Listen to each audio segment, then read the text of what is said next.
Good morning class. पिछली कक्षा में हमने बुद्धि के सिद्धांत पढ़े थे और बुद्धि के सिद्धांत में हमने अल्बर्ट बिने का एक तत्वीय सिद्धांत पढ़ा था, जिसमें अल्बर्ट बिने ने एक तत्वीय सिद्धांत पर बल दिया और कहा सभी में बुद्धि एक समान होती है। स्पीयरमैन का द्वितत्वीय सिद्धांत था, उसमें स्पीयरमैन ने दो तत्वों की बात कही, यानी दो कारकों की बात कही, और वो दो कारक थे सामान्य कारक और विशिष्ट कारक।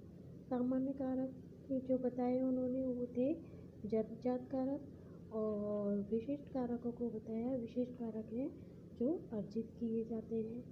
तीसरा उनका जो सिद्धांत था स्पीयरमैन का ही था, और वो था त्रिखंडीय या त्रितत्वीय सिद्धांत, जिसमें उन्होंने सामान्य कारक और विशिष्ट कारक के साथ साथ एक सामूहिक कारक को भी जोड़ा। अब इसी में आगे हमारा नया अगला सिद्धांत है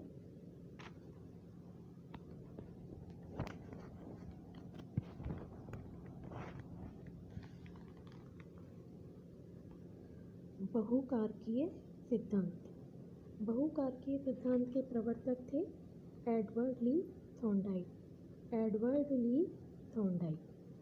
इनके अनुसार ये कहते थे, थॉर्नडाइक कहते हैं कि बुद्धि की रचना बहुत से छोटे छोटे असंख्य कारकों या तत्वों से होती है। यानी कि बुद्धि में बहुत से असंख्य कारक होते हैं और तत्व होते हैं, जैसे कि आपको इस सर्किल में दिखाए हैं छोटे छोटे असंख्य मिट्टी के से कण हैं, और जिनके इनको इसलिए इस सिद्धांत को बालू का सिद्धांत भी कहते हैं।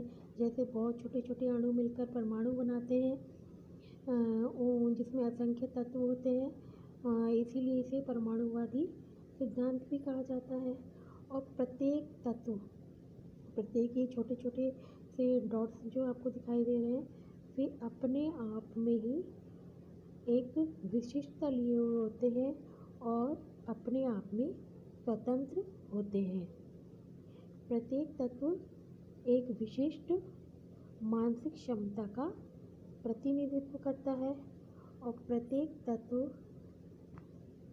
स्वतंत्र होता है। ऐसे ही बहुत से कारक के आपस में मिलने से बुद्धि की रचना होती है।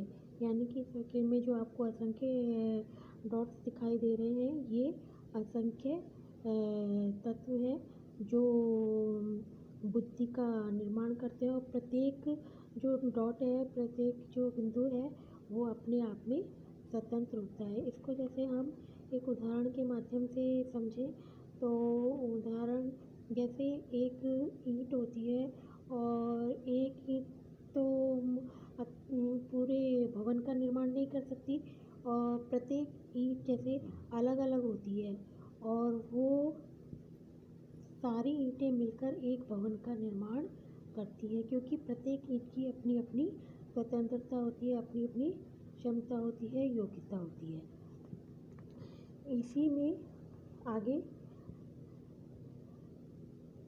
है भिन्न भिन्न जो कारक हैं, भिन्न भिन्न जो कारक हैं और भिन्न भिन्न मानसिक क्रियाओं के मध्य जो संबंध का कारण सामान्य कारक नहीं होता, बल्कि इन मानसिक क्रियाओं में कई उभयनिष्ठ तत्व पाए जाते हैं, और जिनमें ये जितने अधिक उभयनिष्ठ तत्व होंगे वह उतना ही बुद्धिमान होता है।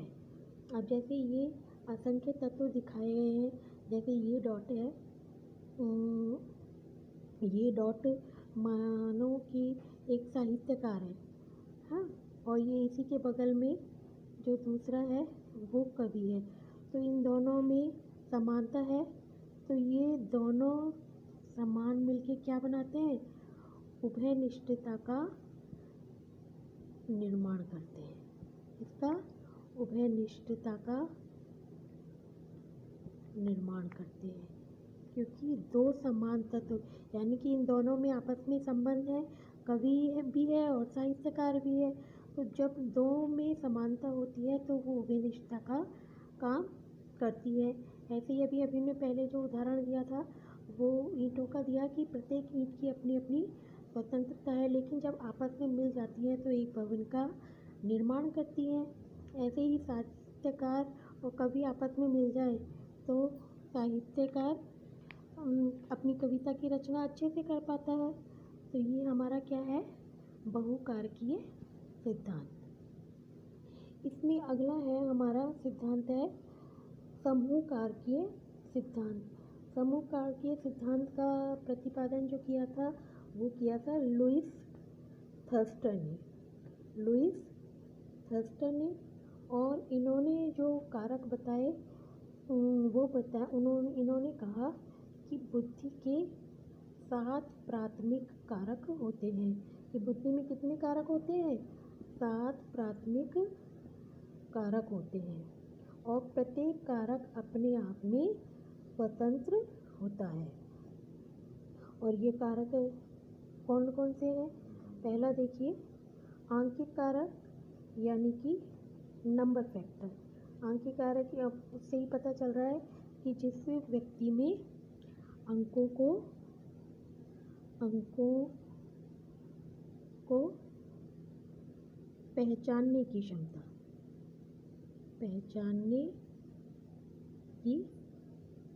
क्षमता होती है, वो क्या होता है, उसमें आंकिक कारक होता है। दूसरा है शाब्दिक कारक। शाब्दिक यानी वर्बल फैक्टर, जिसमें शब्दों को पहचानने की क्षमता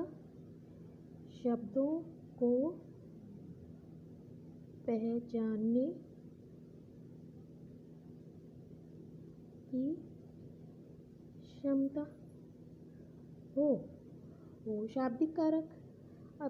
अब उससे अगला है स्थानिक कारक या दैशिक कारक।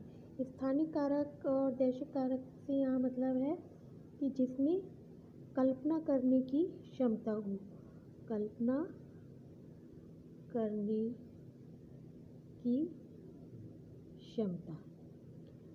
करने की क्षमता, जैसे कि हम कहें कल्पना करते करते कभी अपनी कविता लिखने लग जाता है, या कल्पना करते करते कोई चित्रकार अपने दिमाग में किसी चित्र का निर्माण कर लेता है।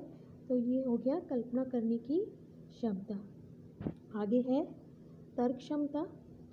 तर्क क्षमता यानी तर्क करने की क्षमता।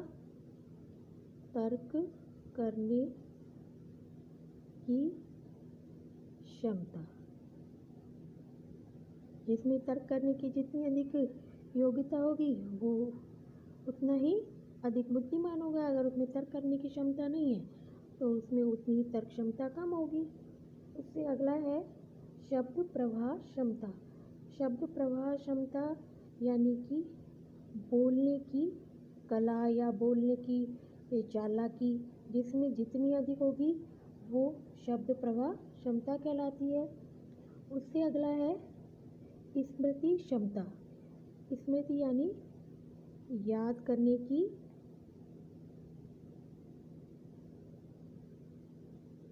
क्षमता। और उससे अगला है प्रत्यक्ष ज्ञानात्मक गतिशीलता क्षमता। यानी प्रत्यक्ष में हम जिस चीज़ को देखते हैं उसका तुरंत उत्तर दें या तुरंत अपनी प्रतिक्रिया दें, वो क्या कहलाती है? प्रत्यक्ष ज्ञानात्मक गतिशील क्षमता। तो ये जो लुईस थर्स्टन ने 7 कारक बताए और इन कारकों के आधार पर ही इस सिद्धांत को समूह कारकीय सिद्धांत कहा जाता है। अब नया सिद्धांत हम अगली कक्षा में पढ़ेंगे।